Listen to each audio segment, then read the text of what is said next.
जननीं शारदां देवीं रामकृष्ण जगद्गुरुं पाद पद्मे तयो स्थित्वा প্রণমামি মুহুর্মুহু। একটি মায়ের ছোট্ট ঘটনা আজকের ভিডিওতে উল্লেখ করব। আশা করি সবার খুব ভালো লাগবে। মা তো চিরন্তন, মা আমাদের সঙ্গে সব সময়ের জন্য থাকেন, আমাদের দুর্দিনে ও সুদিনে। তাই মায়ের কথা নিয়ে আজকের ছোট্ট ভিডিওখানি। ব্যাঙ্গালোরে মা প্রায় এক সপ্তাহ ছিলেন।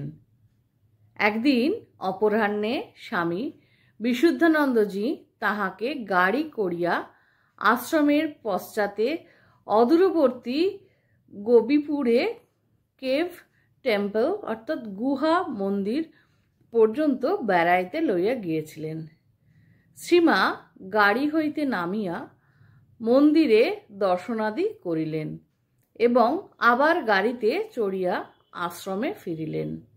যাইবার সময় আশ্রম প্রাঙ্গণে আশ্রমবাসীরা ছাড়া প্রায় কেউ ছিল না, কিন্তু ফিরিবার সময় ফটকে পৌঁছাইতেই দেখা গেল আশ্রমের সম্মুখস্থ প্রকাণ্ড জমি লোকাকীর্ণ।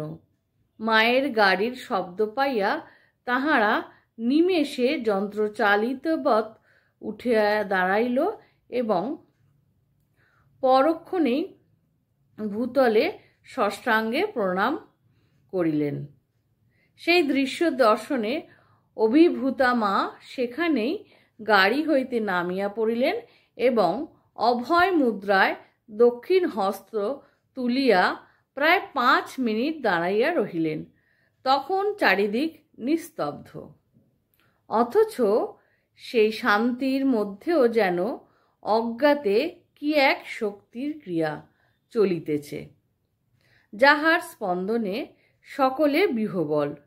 একটু পরে শ্রীমা ধীরে ধীরে আশ্রম বাটিতে যাইয়া শ্রী শ্রী ঠাকুরের সম্মুখে বড় ঘরে উপবেশন করিলেন। ভক্তগণও আসিয়া বসিলেন। এখানেও সেই মৌন ব্যাখ্যান, অথচ তাহারাই ফল সমস্ত সংশয়ের নিরাশ। সেই নিবিড় নীরবতা ভঙ্গ করিয়া শ্রীমা পার্শ্ববর্তী বিশুদ্ধানন্দজিকে বলিলেন, এদের ভাষা তো জানি না, দুটি কথা বলতে পারলে এরা কত শান্তি পেত। অর্থাৎ মার সেই সময় মনে হলো, আমার মুখের থেকে দুটো কথা যদি সন্তানরা শোনে তাদের মনে খুব শান্তি হবে, তাদের মনের জ্বালা জুড়াবে।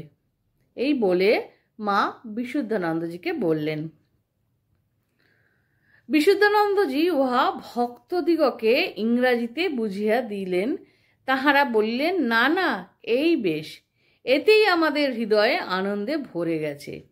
এরকম ক্ষেত্রে মুখের ভাষার কোনো দরকার নেই। ধন্য জননী আর ধন্য তোমার সন্তানগণ। সত্যিই তো, আমরা ধন্য ছাড়া আর কি? মা আমাদের জন্য সব সময় ভাবেন, এখনো, আজও। তাই তো মা বসে আছেন বেলুর মঠে কলকাতার দিকে তাকিয়ে। মা দেখছেন তার সন্তানেরা যাতে কোনো ভুল না করে ফেলে।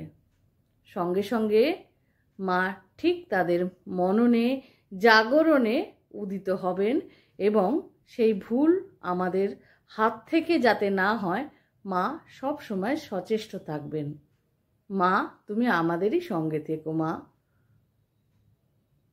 আজকের ছোট্ট ভিডিওটি কেমন লাগলো জানাবেন। শ্রী শ্রী ঠাকুর, মা, স্বামীজি, আমার গুরু মহারাজ এবং অন্যান্য মহারাজদের চরণে শতকোটি প্রণাম নিবেদন করলাম।